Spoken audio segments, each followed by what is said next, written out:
are these people? What happened in Gaza? You know, apparently there was a ceasefire agreement that was signed. We're still getting tentative and kind of details of what was in that ceasefire agreement. Yeah. So I rely on the electronic Intifada to tell me what's happening on the ground, because they have people in Gaza right now. And God, look at that photo. And that was from APA Images. All right. And that was on January 16th. That was just the other day that picture was taken. All right. In the lead up to the ceasefire announcement Wednesday, and in the hours following, Israel, of course, carried out massacres and campaigns of further destruction across the Gaza Strip.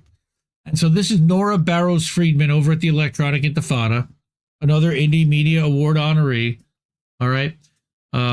Israel escalates airstrikes on Gaza in the lead up to the ceasefire. So they announced the ceasefire is going to happen Sunday, and all of a sudden now you see an escalation of further bombings and further attacks everywhere. And it was harrowing and frightening and horrifying to read the witness accounts of. All right. The more we hear about a potential ceasefire, the higher the pace of attacks, the more families are being targeted and killed. Approximately 60 Palestinians were killed in a series of attacks just hours before the deal was reached. And then there was like hundreds in the 5 or 6 days afterwards.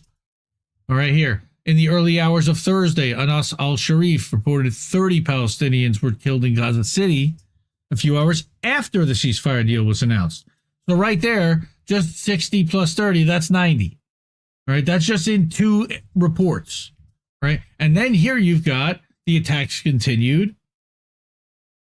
The Palestinian Ministry of Health in Gaza said on Thursday, since the ceasefire deal was announced, 72 people were killed. All right, so that number went from 30 to 72. All right, plus the 60s, so now you're at 132 minimum. That's just what's been reported.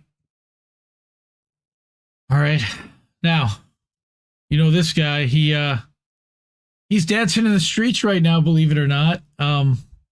He brought me to tears last week or 2 weeks ago, and wow, the death toll, you know, he's reporting on it, and these people would have been celebrating if the ceasefire had been signed off on earlier today. Maybe, but we know that this is what they're doing. They're escalating attacks. So on the 14th of January, they bombed a shop along the coastal road in Deir al-Balah. That sparked a fire driven by strong sea winds, quickly spread to engulf makeshift encampments for displaced people. Was that intentional? I don't know. It certainly happened, and 67 families lost all their belongings as their tents were destroyed in the fire. After they've already, again, had to drop everything and run how many times already so far? Yeah. So, I mean, they're losing what, 67 kilometers, even with the deal or something like that? Like square miles or something like that of Gaza? That's all of North Gaza, basically, where Israel's cut it off. Yeah. And they're already starting to bulldoze and level and clear. Right where a canal wanted to go through. How about that? So, funny how that works. Right. So, Al Jazeera correspondent said on January 15th that Israeli vehicles were beginning to bulldoze the western side of the Indonesian hospital, which was completely rendered out of service last month. So, not only you think they're going to rebuild it for the Palestinians? I doubt it. Maybe because it's Indonesian, it's international, but I don't know. So again, there's a lot to this. Oh, update on Dr. Hussam Abu Safia. This is also important. He's apparently been extended his stay, or whatever they want to call it, his imprisonment, through the 15th of February, transferred to Ophir prison on January 9th. During a video appearance at his hearing, all right, I haven't seen this one, in Ashkelon, all right, he seemed to show no apparent signs of torture, physical deprivation, or malnutrition. That's a good thing. However, a video alone cannot fully picture his condition. The lawyer urgently needs to meet him in person, which they blocked him from doing. All right. And he's barred him from meeting even with a lawyer until January 22nd. And he is to be held at least until February 15th, is from what I've seen. Yes, the only democracy. Yes, the only democracy in the Middle East. That's right. Yes. Because he wouldn't leave the hospital when they ordered him to. No due process. Nope. That place. Yep, that's it. Okay. You know this lady, Fiorella, Isabel? Mm-hmm. She wrote a pretty long Substack article on her FiorellaIsabel.substack.com about this ceasefire agreement and the fact that there is a nefarious catch. All right? Please, Fee. Come on. Yeah, well, she's going to lay it out. You've never known Fee to sugarcoat anything. We've known her a long time. Other than snickerdoodles. Sugarcoat those. Yeah. Well, you're supposed to, but but she says it took 15 months of genocide for the U.S. and Israel to seriously consider a ceasefire deal to end the ethnic cleansing of hundreds of thousands of Palestinians. According to Qatar's Prime Minister Sheikh Mohammed bin Abdulrahman, who met individually with Israeli and Hamas negotiators, the deal will come into effect on Sunday. It's not yet fully official as Israel's security cabinet and government have to approve it by Thursday, which they did. And right now, Netanyahu has halted the process, which he has tried to do the entire time. Not surprisingly for many, but even if this does continue, it's not what's been put out in the media. What a shock, right? So tell us, Fee, what's happening? As many Western pundits and activists patted themselves on the back, and Palestinians rightfully celebrated a respite from the bombs, hunger, and violent death, Israeli airstrikes continued on Wednesday, killing, like we said, 77 in Gaza since this premature announcement. And while the plans were put in place during the Biden administration, Trump has also taken credit, much accolade, and it's become a jarring game as to who should be the most praised for the featured delusional tweets. Suggest that Trump be given a Nobel Prize, while the one vital question most have failed to ask remains, why now? So before she dives into that, let's look at the three phases and multiple causes in this plan. The first phase will last 42 days and focus on the release of 33. Weird enough. I mean, that there's no significance to that number at all. 33 Israeli hostages. All right.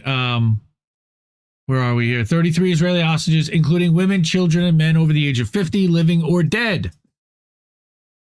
American hostages Keith Siegel and Sagui Dekel Chen are among two of the people to be released in the first phase.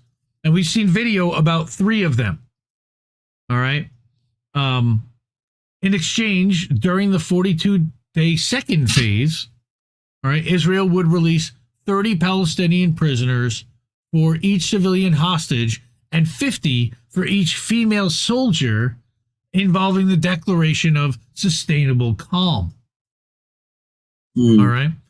Hamas would continue to free remaining male hostages, soldiers, or civilians in exchange for a yet-to-be-negotiated number of Palestinian prisoners and a full withdrawal of Israeli troops from the Gaza Strip.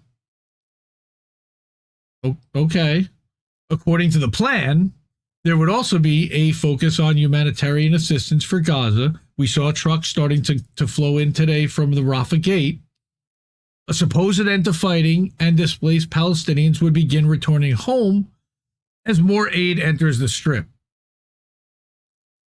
Again, all that means is that we're now getting back to pre-October 7th conditions. But their homes are completely leveled. And they have to basically start all over from scratch again. And that's if this holds. Which likelihood of that is slim. So the third phase involves the exchange of bodies of deceased Israeli hostages for bodies of deceased Palestinian fighters. All right, let me find that again. I just lost it. Here we go. Right there. There's also an alleged implementation plan for a 3 to 5 year reconstruction of Gaza in exchange for it to be carried out under international supervision, reiterating that the crossings for movement in and out of the area would be reopened. To whom? Right. Would the Palestinians have right of return? Would they finally get passports? No. I'll bet you the answer is no. Sorry. Look, stop the bombs and bring it back to where it was. Okay, at a bare minimum. All right. Yep. There are also several clauses and parts to the agreement. Right. The first, as mentioned, calls for the complete withdrawal of the Israeli forces to the borders from all areas of the Gaza Strip. There should also be the opening of the Rafah crossing and the complete withdrawal from it. As of now, aid trucks have begun coming in already. Israel must also facilitate the travel of the wounded for treatment abroad. Basic, like, Geneva Convention stuff. Right? Yeah. So that's from Al Mayadeen. All right. Then continuing on, Israel must specifically allow the entry of 600 aid trucks per day under the humanitarian protocol sponsored by Qatar, and must facilitate the entry of 200,000 tents and 60,000 caravans for immediate shelter. I hope that there are 200,000 families that need those tents in a way. Like, I hope that's not too much. They need more than that, even, because there are still that many left. I mean, I'm worried. I mean, a large-scale prisoner exchange should occur, including the release of 1,000 prisoners from Gaza and hundreds of detainees serving lengthy sentences. That's 1,000 prisoners from Gaza held by Israel. All right? Not like 1,000 prisoners in Gaza, but who were from Gaza that were taken from Gaza to Israel that are being held in Israeli prisons right now. Okay? So that's next. Then that's the tense. Then the 8th clause is that there's a prisoner exchange, right? Additionally, Tel Aviv should release all women and children. That's a given. Why wouldn't they be doing that, right? They're also to gradually withdraw from the Netzarim corridor and the Philadelphia route, though this part has not been agreed upon, and the AP claims that Hamas gave up on forcing Israel out of the corridor. Who knows? We know the AP are stenographers for the State Department. A vital component in this requires displaced residents to be allowed to return to their homes, at least, with guaranteed freedom of movement throughout the Gaza Strip. Yeah, thanks. Thanks for getting us back to pre-October 7th conditions. She says that would actually be an improvement to conditions before October 7th if it is to be implemented. I guess. After months of fear, hostile aircraft must vacate Gaza's airspace for at least 8 to 10 hours daily. So basically, UK can continue their spy flights for 12 to 14 hours daily? Or well, and 8 to 10. So, like, the rest of the time, they can be there, too. Like, that's my point. So at basically, night, they could bomb at night. While they refuel. No, that's just spy flights. Right. That's overflights. Okay. All right. Hostile aircraft must vacate Gaza's airspace. That's any. No? Right. Any aircraft? So. Right. Finally, all Gaza hospitals. Does that count? Mm-hmm. Does that count drones? Do those count? Hostile aircraft. So, yes. Right. So I would say yes. You think. So I doubt that's what's going to happen, but Well, we'll see. They may be allowed to be there during the day, but they can't be there at night as they sleep the way that they had been doing, dropping bombs on the houses as they sleep. Yeah, the entire time. Right. All right. Finally, this is a huge one. All hospitals in Gaza must be rehabilitated, and field hospitals, medical equipment, and surgical teams must be allowed entry. Yeah. I'll believe that when I see it. I sure hope that they allow for that, and that they allow for medical care and the documentation of just exactly how badly these people have been put through torture and the ringer, because that needs to be documented. So there is the description of exactly what we just talked about. All right. Here's what Fee says, is that my problem with this stems from the question I posed that a few are asking, why now? It's not my intention to take joy away from any stopping of the physical bombs and total extermination of Palestinians. Obviously, I, like many, welcome this. But I also must point out the reality that what's happened here is a distraction to pacify and delay the inevitable. Because this is a temporary ceasefire, according to everything we're seeing here. According to Netanyahu himself, this is temporary. For one, Israel has never respected any ceasefire and is under no obligation to do so because there's been zero consequence when it breaks its promises. That's absolutely right, Fee. No repercussions from the West or most of the non-aligned axis, the UN, or any international organization. Vocal condemnations do not stop bombs, and they've never halted Israel. 2, Tel Aviv's not even given us assurances. In fact, Netanyahu has threatened that Israel could use new military action to pressure Hamas in negotiations or could resume its violent military campaign. Which, didn't he say that? Yeah. Something that's likely to happen based on past behavior and the fact that there's little to stop them. And what's his name? Smotrich said again that they're moving forward. And Ben Gvir resigned, and yay, everybody celebrated for about 5 seconds and forgot about him. And he's replaced with another monster who's just as bad or worse. All right. But the plan still needing approval from Netanyahu's security cabinet and the full cabinet. I believe they got that. Smotrich is fuming, as are many Zionists on social media. But is that anything new? Yeah, why rely on the tried and tired performance art from politicians and the Israeli brigade? We're not. Mm-hmm.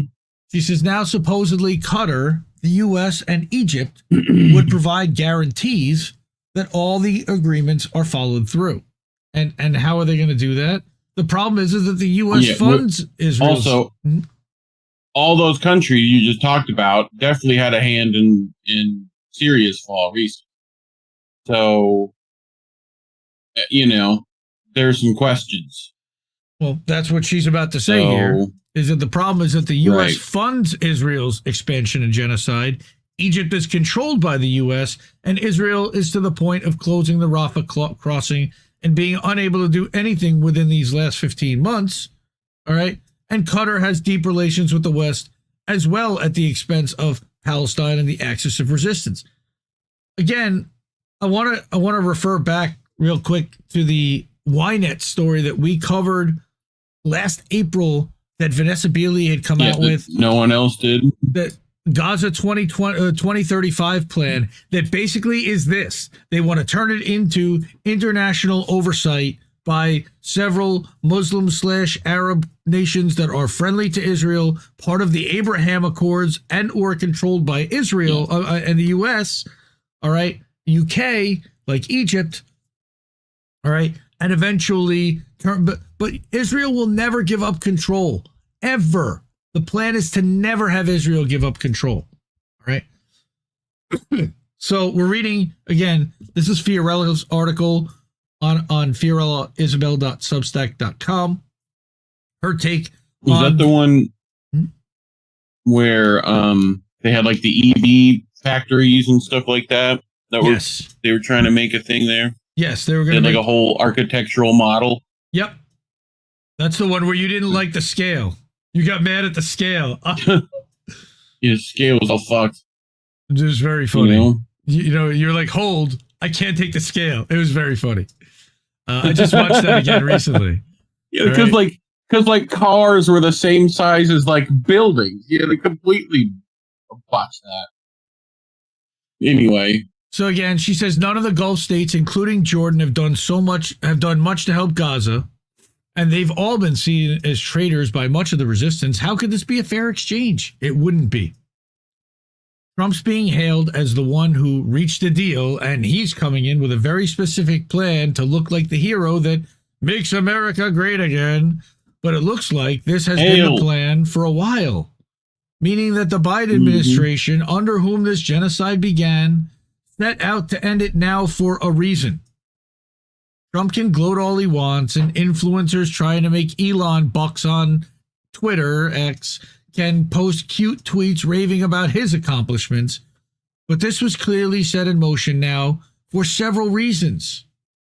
It's not a Biden versus Trump mentality here, but rather the fact that one is set to continue the next phase of the same imperialistic and genocidal U.S.-American foreign policy. Yes. Yes, Fee. That's right. That's absolutely correct. And it's definitely not Biden crap either, which is the minute you say it wasn't Trump, people, you think it was Biden? No, idiots. No, like, but this administration, pay attention. But they had negotiated a deal, basically this, A, 13 months ago, and then B, the framework of it was agreed upon in May, and they never pushed it through. Yeah. And then Trump sent somebody over and said, you know, make this happen now or else. And look. Yeah, I don't even know if that happened. No, they did, but anytime that was on the table anytime anybody wanted to make that happen. Anytime. They just didn't want to make that happen. And that's what Fee's saying. All right. But for whatever reason, there are benefits. She's going to talk about that in a second. This brings her to Syria, which has now fallen with HTS terrorists, Israel and the U.S. All right. The three big architects of its demise, carving it up like a sack of meat at a butcher shop. Now Israel's free to continue its expansion into the region with little resistance as Lebanon, which is fighting Tel Aviv itself and continues to pull bodies out of its own rubble from terrorist Zionist terror attacks like the pager attack. And then they drop bombs on an entire city block. And we've been hearing about all the stuff that's been happening in Beirut, all of southern Lebanon. I think Inlakesh announced today that Turkey was also annexing areas of Syria. Turkey was? No surprise. Yeah. All right, scratchy. But now they're left open, and HTS terrorists are reportedly aiming to reach the country very soon. That's nice. The Lebanese election brought an anti-Hezbollah victor. No surprise there after Hezbollah got them bombed for defending Gaza and trying to align with Yemen and create a coalition that could potentially stop what Israel is doing. All right. Who wants a relationship with Syria's new regime? Of course they do. All right. That leaves the country vulnerable to Zionist expansion, the Greater Israel Project, as we've been talking about. So worth noting that Hezbollah has never only relied on the political wing, and it will continue fighting, but it's going to be more difficult because the former Syria, which used to provide an ally zone, is now Western-controlled and terrorist-filled. All right, so they don't have the buffer zone. They don't have another country that might align with and support them, other than maybe Iran. That's it. Right. And now she's about to talk about how we're going to tie up Iran too. The obvious elephant in the room is that the incoming Trump administration has the most Zionist cabinet in our history, right? People who think Gaza should be flattened, told Netanyahu to finish the job, have I love Israel Twitter bios, I'm Israel Chai in their bio, right? and are not just Jewish, but Zionist, rabid, fundamental, disgusting fucking Zionists. I'll say it. She won't. She's a professional journalist. I will. All right. Who believe in Israel's right to all of the land in the region because of some 3,000-year-old bullshit that doesn't even exist. Mm-hmm. Not to mention millions in Adelson money, which is the real reason behind it. All right. This doesn't magically go away because of a highly politically manipulated deal. That's naive at best, self-destructive if we're being honest. Yeah.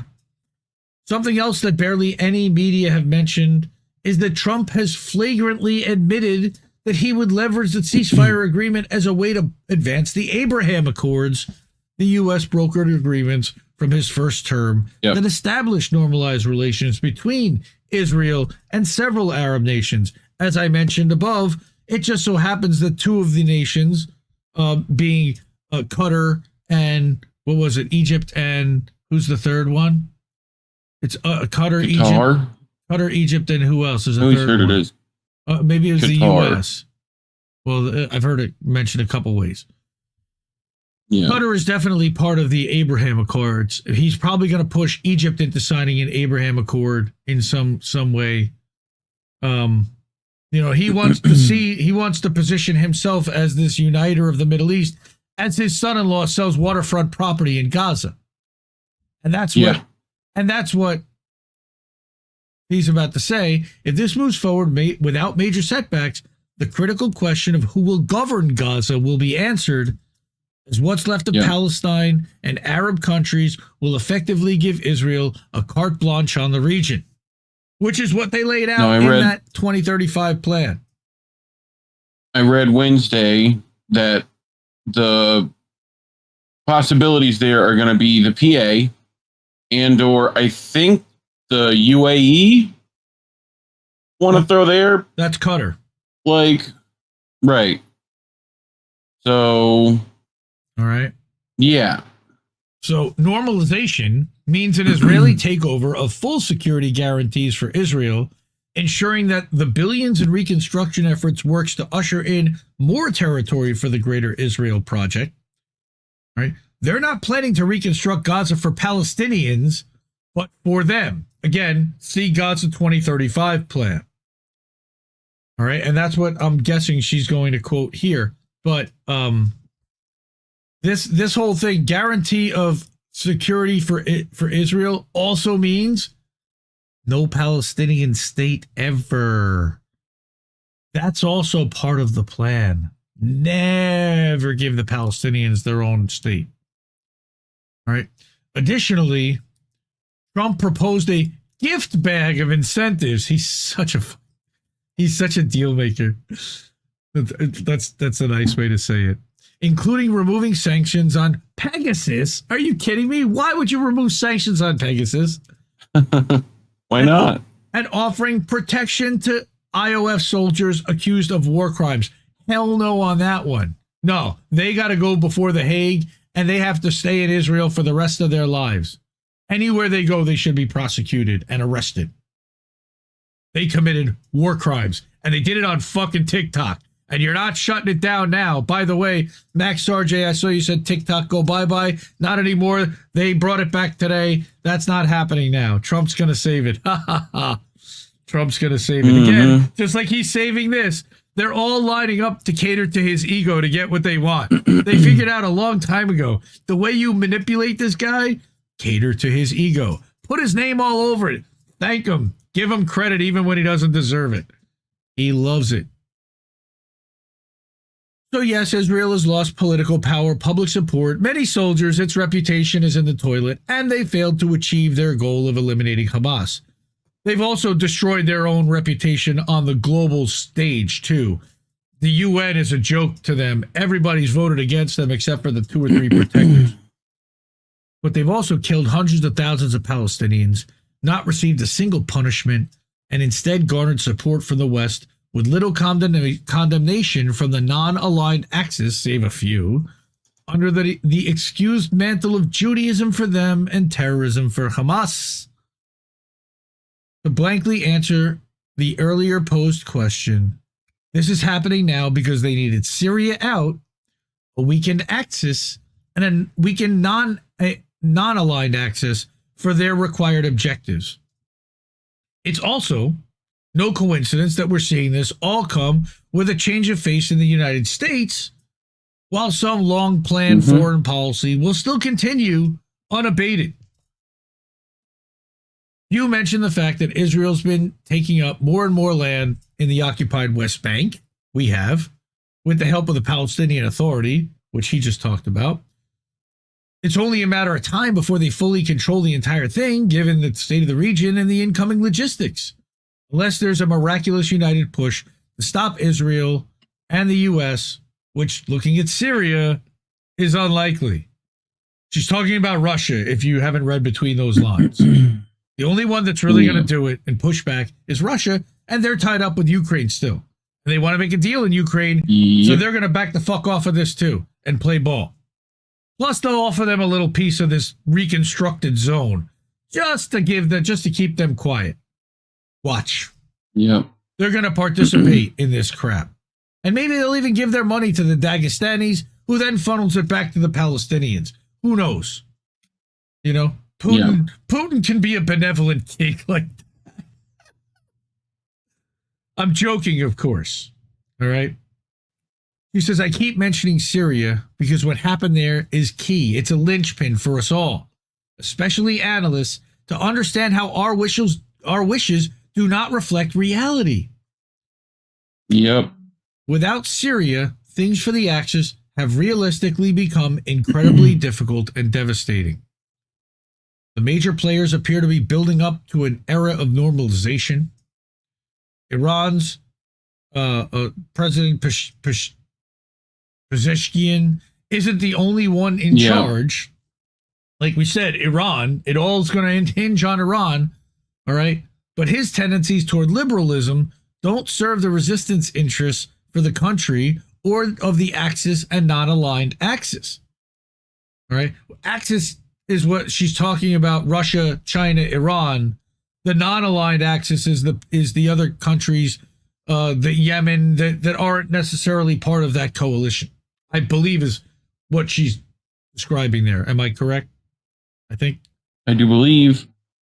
Iran is also vulnerable with the coming Trump administration. I would think so, especially because Elliot Abrams will likely be somewhere in the administration, as may be John Bolton, which is already vilified and accused it of everything from election interference to assassination attempts and bringing bombs across the border. Yep. All right. Remember Khashoggi?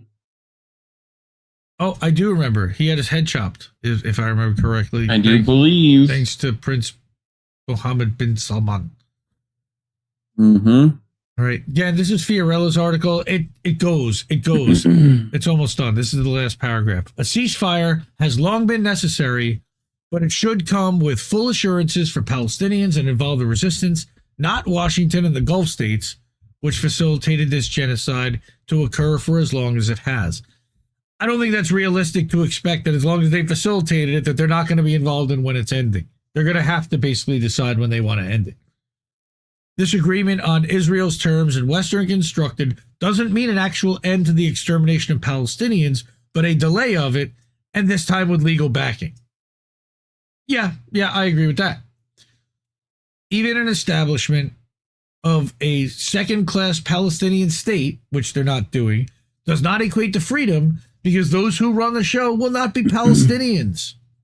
Agreed there too, they also will not provide them with full electricity, water rights, travel rights, and everything else that every other human being in every other civilized country in the world has, which the Israelis are obligated legally to provide because they don't allow them right of return and they're occupying them. Oh yeah, that's part of the Geneva Convention too. Nobody talks about that. All right. In summary, it's too early to tell what this ceasefire actually is, but what I see coming with any ceasefire the U.S. and Israel agree to is the return to pre-October 7th treatment of Palestinians, while continuing a slow death of Gaza and a quicker takeover of the entire region. Well, it's not. I mean, I've seen that full return of Gaza. I thought you said something about 67 square whatever kilometers where they're going to keep northern Gaza, basically. All right. She says nothing for as a I buffer stated. zone. Right. Nothing as I stated happens coincidentally, and timing is everything. After Syria, nothing is the same, and I don't exaggerate the level of betrayal we are seeing on many facets of the non-aligned axis. More will be revealed in due time, I'm sure, but for now, understand that none of this is happening in isolation, and those who seek power will never give it up willingly. God, that's such a great piece by Fee, really. That's awesome. And this should have covered a lot of this in her tweets Wednesday in our ceasefire stuff, but she added to it. So yeah, this had a lot of stuff from Wednesday. And then I brought some other stuff here also, was that Robert Inlakesh, after they announced it, that Netanyahu says he's not going to abide by it. So he also says he'll increase the number of soldiers in Philadelphia. That's nice. All right. And we're also going to go to Sanaa Saeed, formerly of Al Jazeera Plus, now independent on her own, views my own. Right? She says, it's approaching Sunday in Gaza, the day the ceasefire is supposed to take effect. Between its announcement and now, Israel has killed hundreds of Palestinians, including entire families. There is such a profound pain in knowing that the last feeling hundreds of Palestinians experienced was hope, was relief. For those of us who have been bearing witness from afar, we will grieve alongside all those who remain. We will remain steadfast in the fight for their liberation. And I saw some photos and some videos of people coming home to literal like skeletons underneath rubble and some disgusting, horrible stuff. So while they're celebrating at the same time, they have to come home to some nightmarish stuff. Here is Vanessa sharing video that the Red Cross has told Al Arabiya that the condition of 3 female IOF hostages is good. The resistance took care of them while the Zionist regime was trying to kill them and slaughtering Palestinians. Compare this to the inhumane treatment, rape, torture, and ritual humiliation of Palestinians detained by Zionist sadists. And so this is. Did you see that they literally sent them home with gift bags? Yes, I did. Yep. I don't know. I doubt you're going to see many of these. I think that was part of the ceasefire deal, was like filming the releases was like not a thing. So that you didn't see, like, you're not allowed to talk to the hostages. Yeah, we didn't see any. So funny enough, I actually posted, have we started seeing any video of Palestinian hostages being released today? That was earlier this afternoon. And sure enough, somebody earlier then messaged, replied there and said, yes, they started doing that. Sarah Wilkinson posted this woman, Khalida Jarrar, released, significantly changed in appearance, reflecting the suffering and neglect of Palestinian captives. Right. So thank goodness she's out, and that this is all happening, at least for now. You're not going to see that in a lot of places, I'll tell you right now, a breakdown like that. And I'm proud to do that, but that's why we get demonetized on places like YouTube. You can hook us up. Those places are the easiest and take the least fees. Cash App, Ko-fi, PayPal, and Substack. All right, at INNnewsletter.com.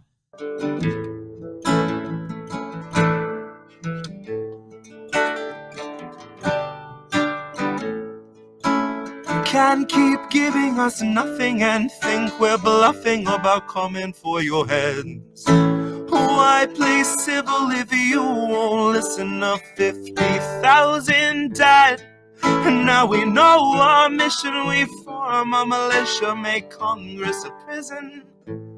No, I play civil when all these dead won't make you listen. What's more American than slaying your oppressors? What's more American than liberty or death first? God, I thought we were founded on abolishing the tyranny of those who would starve a village all to live empirically. And I regret that I have only one life to give for my cause, now that I can see the cause so clearly. See, I want our leaders, regardless of party, to fear me.